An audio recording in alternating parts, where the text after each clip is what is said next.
നിങ്ങളുടെ പേഴ്സിലോ, പോക്കറ്റിലോ അല്ലെങ്കിൽ നിങ്ങളുടെ കൈവശം പഴയ നല്ല കട്ടി കൂടിയ ഒരു 5 രൂപ നാണയമുണ്ട്.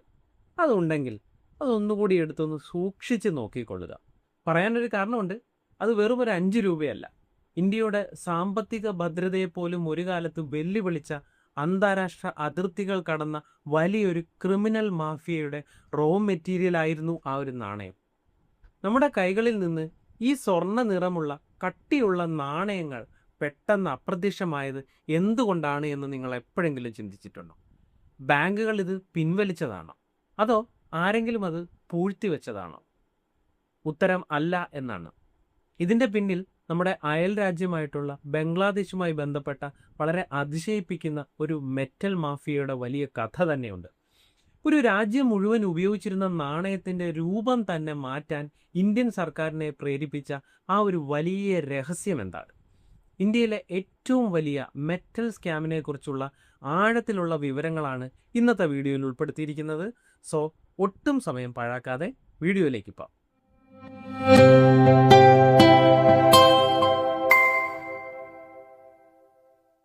വർഷം 2000. ഇതിൻ്റെ തുടക്കത്തിൽ കൊൽക്കത്തയിലെയും പശ്ചിമ ബംഗാളിലെയും വിപണികളിൽ നിന്ന് 5 രൂപ നാണയങ്ങൾ പെട്ടെന്ന് അപ്രത്യക്ഷമാകുന്ന ഒരു സെനാരിയോ ഉണ്ടായി. കടകളിൽ ബാക്കി നൽകാൻ പോലും നാണയമില്ലാത്ത അവസ്ഥ. ഇതിനെക്കുറിച്ച് അന്വേഷിക്കാനായിട്ട് ഇന്റലിജൻസ് വിഭാഗം ചെന്നെത്തിയത് ഇന്ത്യ ബംഗ്ലാദേശ് അതിർത്തിയിലായിരുന്നു. ചാക്കുകളിൽ നിറച്ച് അതിർത്തി കടത്തി ഈ നാണയങ്ങൾ കടത്തുകയായിരുന്നു എന്നാണ് കണ്ടെത്തിയത്. അവിടെ ഇതൊരു നാണയമല്ല, മറിച്ച് ഒരു റോ മെറ്റീരിയൽ ആയിട്ടാണ് വിറ്റഴിക്കപ്പെട്ടത് എന്ന് മനസ്സിലാക്കി. അവിടെയാണ് ശാസ്ത്രം വില്ലനായി മാറിയത്.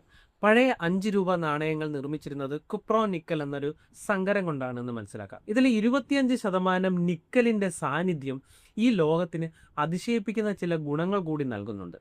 ബ്ലേഡ് നിർമ്മാണത്തിന് സാധാരണ ഇരുമ്പിനേക്കാൾ ഏറ്റവും അനുയോജ്യം നിക്കൽ കലർന്ന ലോഹങ്ങളായിരുന്നു. ഇത് ബ്ലേഡിന് ദീർഘകാലം മൂർച്ച നിലനിർത്തുവാൻ സഹായിക്കുന്ന ഒരു പ്രധാനപ്പെട്ട ഘടകമാണ്. ഷേവിംഗ് ബ്ലേഡുകൾ എപ്പോഴും വെള്ളവുമായി സമ്പർക്കത്തിൽ വരുന്ന ഒരു മെറ്റീരിയലാണ്. കൊപ്രോനിക്കൽ ലോഹം പെട്ടെന്ന് തുരുമ്പിക്കില്ല എന്നത് ഇതിനെ ഏറ്റവും മികച്ച ബ്ലേഡ് മെറ്റീരിയലാക്കി മാറ്റുന്ന ഘടകമാണ്.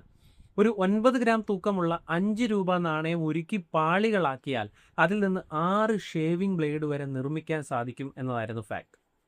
ഒരു നാണയത്തിൻ്റെ വില 5 രൂപ. 6 ബ്ലേഡുകളുടെ വിപണി മൂല്യം എന്ന് പറയുന്നത് ഏകദേശം 12 രൂപ വരും.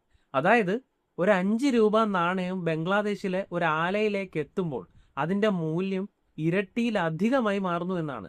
ഒരു ലോഡ് നാണയം കടത്തിയാൽ ലഭിക്കുന്ന ലാഭം എന്ന് പറയുന്നത് ലക്ഷങ്ങളായിരുന്നു എന്ന് കണക്കൂട്ടാം. എന്തുകൊണ്ടാണ് കള്ളക്കടത്തുകാർ ഈ ഒരു നാണയത്തെ മാത്രം ലക്ഷ്യം വെച്ചതെന്ന് ചിന്തിക്കൂ. അതിനുള്ള ഉത്തരം ഈ നാണയത്തിൻ്റെ മെറ്റലർജി അഥവാ ലോഹക്കൂട്ടിലായിരുന്നു ഒളിഞ്ഞിരുന്നത്. ഈ നാണയത്തിൻ്റെ 75% ചെമ്പും 25% നിക്കലും കൊണ്ടാണ് ഉണ്ടാക്കിയത്. ചെമ്പ് നാണയത്തിന് ഈടും നിലനിൽപ്പും നിറവും ഒക്കെ നൽകുമ്പോൾ നിക്കൽ അതിന് കൊറോഷൻ പ്രതിരോധിക്കാനുള്ള ശേഷിയും തിളക്കവും ഒക്കെ നൽകുന്നു. അപ്പോൾ ഈ കള്ളക്കടത്തിന് പിന്നിലെ സയൻറ്റിഫിക് ലോജിക്ക് വളരെ ലളിതവും എന്നാൽ അതീവ ബുദ്ധിപരവുമാണ് എന്ന് കൂടി മനസ്സിലാക്കാം. അതിനെ സാമ്പത്തിക ശാസ്ത്രത്തിൽ metallic value versus face value എന്നൊരു പ്രതിഭാസം കൊണ്ടാണ് കൂടുതൽ വിശദീകരിക്കുവാനായിട്ട് സാധിക്കുന്നത്. ഒരു നാണയത്തിൻ്റെ പുറത്തെഴുതിയിരിക്കുന്ന അതിൻ്റെ വിലയാണ് നമ്മൾ ഫേസ് വാല്യൂ എന്നതുകൊണ്ട് ഉദ്ദേശിക്കുന്നത്. ആ നാണയം നിർമ്മിക്കാൻ ഉപയോഗിച്ച ലോഹത്തിൻ്റെ വിപണി വിലയെ മെറ്റൽ വാല്യൂ എന്നൊരു പേര് കൊണ്ടും നമ്മൾ വിളിക്കാറുണ്ട്. അപ്പോൾ ആളുകൾ ഈ നാണയം സാധനങ്ങൾ വാങ്ങാൻ ഉപയോഗിക്കുന്നതിന് പകരം അത് ഉരുക്കി ഒരു ലോഹമായി വിൽക്കുവാനായിട്ടാണ് തുടങ്ങിയത്. ഇതിനെ മെൽറ്റിംഗ് സ്കാം എന്നാണ് സാധാരണ വിളിക്കുന്നത്. സാമ്പത്തിക ശാസ്ത്രത്തിൽ ബാഡ് മണി ഡ്രൈസ് ഔട്ട് ഗുഡ് മണി എന്നൊരു തത്വമുണ്ട്. ഇവിടെ ഗുഡ് മണി എന്നത് ഉയർന്ന ലോഹമൂല്യമുള്ള നമ്മുടെ പഴയ 5 രൂപ നാണയത്തെ സൂചിപ്പിക്കുന്നു. ബാഡ് മണി എന്നത് കുറഞ്ഞ ലോഹമൂല്യമുള്ള പുതിയ നാണയങ്ങളെയാണ് ഉദ്ദേശിക്കുന്നത്. ആളുകൾ മൂല്യമുള്ള നാണയങ്ങൾ കൈവശം വെച്ച് ഉരുക്കി വിൽക്കുവാനും മൂല്യം കുറഞ്ഞ നാണയങ്ങൾ മാത്രം വിപണിയിൽ വിനിമയം ചെയ്യാനുള്ള ഒരു പ്രോസസ്സ് തുടങ്ങിയപ്പോൾ പഴയ നാണയങ്ങൾ പൂർണ്ണമായി അപ്രത്യക്ഷമായി എന്നതാണ് ഈ പറഞ്ഞതിൻ്റെ ചുരുക്കമായിട്ട് പറയാനുള്ളത്. അപ്പോൾ സാധാരണഗതിയിൽ നാണയങ്ങൾ വിപണിയിൽ നിന്ന് ഇത്ര പെട്ടെന്ന് ഒന്നും അപ്രത്യക്ഷമാകുന്ന ഒരു സെനാരിയോ ഇല്ല. RBI ഇതിനെക്കുറിച്ച് പ്രാഥമികമായിട്ടുള്ളൊരു അന്വേഷണം നടത്തിയപ്പോൾ ചില ഞെട്ടിപ്പിക്കുന്ന വിവരങ്ങളാണ് അവർക്ക് ലഭിച്ചത്. അപ്പോൾ വിപണിയിലുള്ള നാണയങ്ങൾ ബാങ്കുകളിലേക്ക് തിരികെ എത്തുന്നില്ല എന്നവർ കണ്ടെത്തി. പകരം അവ അതിർത്തി കടന്ന് ബംഗ്ലാദേശിലേക്ക് ഒഴുകുകയായിരുന്നു. ബംഗ്ലാദേശ് അതിർത്തിയിൽ നിന്ന് പിടിച്ചെടുത്ത ചാക്കുകളിൽ 5 രൂപ നാണയങ്ങൾ മാത്രം കണ്ടതോടെ ഇതൊരു ആസൂത്രിത നീക്കം തന്നെയാണ് എന്ന് അധികൃതർക്ക് കൺഫർമേഷൻ കിട്ടുകയുണ്ടായി. അപ്പോൾ കേവലം ഒരു അറസ്റ്റ് കൊണ്ട് ഈ ഒരു മാഫിയയെ ഒന്നും തടയാനാവില്ല എന്ന് RBI അതോടുകൂടി തിരിച്ചറിയുകയാണ്. ഇതിന് പിന്നിലെ ഇക്കണോമിക് ഇൻസെൻറ്റീവ് അഥവാ ലാഭം ഇല്ലാതാക്കുക എന്നതായിരുന്നു ഏക വഴിയെന്ന് അവർ തിരിച്ചറിയുന്നു. അപ്പോൾ അതിനായി അവർ പ്രധാനമായും 3 മാറ്റങ്ങളാണ് വരുത്തിയത്. പഴയ നാണയം കുപ്രോനിക്കലായിരുന്നു. ഇതിൽ 25% നിക്കൽ അടങ്ങിയിരുന്നു. നിക്കലിൻ്റെ അന്താരാഷ്ട്ര വില കുതിച്ചുയർന്നതാണ് കള്ളക്കടത്തുകാർക്ക് ഏറ്റവും വലിയ ലാഭകരമായിട്ടുള്ള ബിസിനസ്സായിട്ട് ഇതിനെ തോന്നിപ്പിച്ചത്. അതിനാൽ RBI പുതിയ നാണയങ്ങൾക്കായി ഫെറിറ്റിക് സ്റ്റെയിൻലെസ് സ്റ്റീൽ തിരഞ്ഞെടുക്കുകയാണ് ആദ്യം ചെയ്തത്. ഇതിൽ നിക്കലിന് പകരം 17% ക്രോമിയമാണുള്ളത്. ഇത് ഉരുക്കി ബ്ലേഡ് ഉണ്ടാക്കുന്നത് സാമ്പത്തികമായി ലാഭകരമായിട്ടുള്ളൊരു പ്രവൃത്തിയല്ല. പഴയ നാണയത്തിന് 9 ഗ്രാം തൂക്കമുണ്ടായിരുന്നു. പുതിയ സ്റ്റീൽ നാണയത്തിൻ്റെ ഭാരം ഏകദേശം 6 ഗ്രാമിലേക്ക് കുറച്ചെടുത്തു. അപ്പോൾ ലോഹത്തിൻ്റെ അളവ് കുറയുന്നതോടുകൂടി അത് ഉരുക്കിയെടുക്കുന്നതിൻ്റെ ലാഭവും സ്വാഭാവികമായിട്ട് ഇല്ലാതാവും. കൂടാതെ നാണയത്തിൻ്റെ കട്ടിയും ഗണ്യമായി കുറച്ചെടുക്കുകയുണ്ടായി. സ്വർണ്ണ നിറത്തിന് പകരം വെള്ളി നിറത്തിലുള്ള തിളക്കം കുറഞ്ഞ നാണയങ്ങളായി ഇവ മാറുകയാണ് ചെയ്തത്.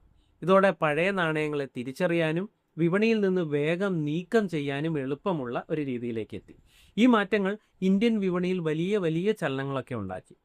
പുതിയ നാണയങ്ങൾ ഉരുക്കി വിൽക്കുന്നത് ഒട്ടും ലാഭകരമല്ലാതായതോടെ കള്ളക്കടത്ത് നിലച്ചു എന്ന് പറയാം.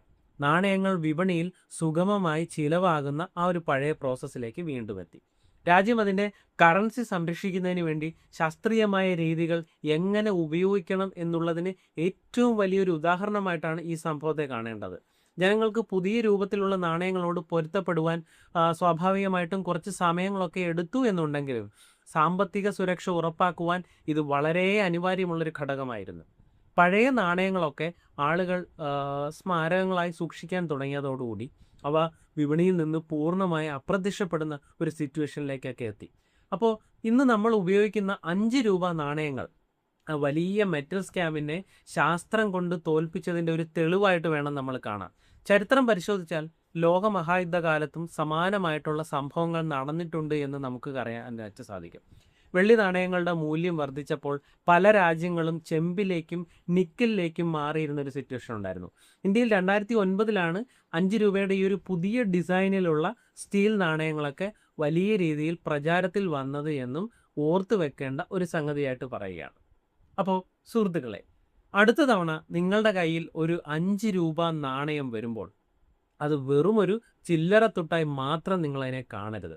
അത് നമ്മുടെ രാജ്യത്തിൻ്റെ സാമ്പത്തിക ഭദ്രത കാക്കുവാൻ ശാസ്ത്രവും ഭരണകൂടവും കൈകോർത്ത ഒരു വലിയ പോരാട്ടത്തിൻ്റെ അടയാളമായിരുന്നു എന്ന് നിങ്ങൾ മനസ്സിൽ ഓർത്തുകൊണ്ടേയിരിക്കുക.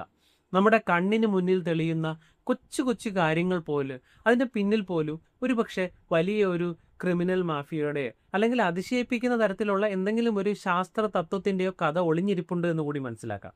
ആ രഹസ്യങ്ങൾ തിരിച്ചറിയുമ്പോഴാണ് നമ്മൾ ശരിക്കും ഈ ലോകത്തെ കൂടുതൽ മനസ്സിലാക്കുവാനായിട്ട് തുടങ്ങുന്നത്. 5 രൂപ നാണയത്തിൻ്റെ കഥ ഇവിടെ അവസാനിക്കുന്നില്ല. ഭാരതത്തിൻ്റെ കറൻസിയുടെ ചരിത്രത്തിൽ തന്നെയുള്ള ഇതിലും വലിയൊരു രഹസ്യം 10 രൂപയുടെ നോട്ടുമായി ബന്ധപ്പെട്ട് ഒരു കഥയും കൂടെ നിൽക്കുന്നുണ്ട്. അതെന്താണെന്ന് അറിയാൻ നിങ്ങൾക്ക് താല്പര്യമുണ്ട് എന്നുണ്ടെങ്കിൽ താഴെ കമൻറ്റ് ബോക്സിൽ രേഖപ്പെടുത്തുക. അപ്പോൾ ഈ ഒരു വീഡിയോ നിങ്ങൾക്ക് ഇഷ്ടപ്പെട്ടുവെങ്കിൽ നിങ്ങളുടെ സുഹൃത്തുക്കളുമായി മാക്സിമം ഇത് പങ്കുവയ്ക്കുക. ഇതുപോലെ വിസ്മയിപ്പിക്കുന്ന ശാസ്ത്ര സത്യങ്ങളും ചരിത്ര രഹസ്യങ്ങളും ഇനിയും നിങ്ങളിലേക്ക് മുടങ്ങാതെ എത്തുവാൻ മൈ സയൻസ് ഗ്യാരേജ് എന്ന് പറയുന്ന എൻ്റെ ഒരു ചാനൽ സബ്സ്ക്രൈബ് ചെയ്യുക. അപ്പോൾ നിങ്ങളുടെ അറിവ് മറ്റുള്ളവരിലേക്ക് മാക്സിമം പകർത്തുവാൻ ശ്രമിക്കുക. Until then, stay curious, stay informed. This is Liju Krishnan signing off.